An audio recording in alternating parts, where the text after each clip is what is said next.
الوصفة اللي قدامكم دي يا جماعة أنا عملتها لأن أنا شفتها ترند كده على اليوتيوب والتيك توك، فقلت أما أعملها معاكم.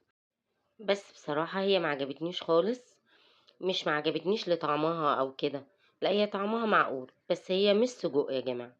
أنا هنا كده معايا 3 قرون من الفلفل، ومعايا بصلاية كده مقطعاها، وحوالي 5 فصوص توم، وخدتهم كده في الكبة طحنتهم زي ما انتوا شايفين كده. وهاخد بس وحطيت كده قرنين فلفل عشان تبقى سبايسي يعني.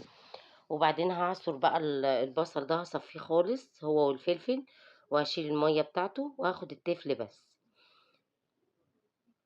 الوصفة دي على فكرة هي ما يتقالش عليها سجق خالص، هي ملهاش علاقة بالسجق ولا الطعم طعم سجق، علشان بس محدش يعملها وبعد كده يزعل على الفلوس اللي دفعها او اللحمة اللي عملها، حرام كده.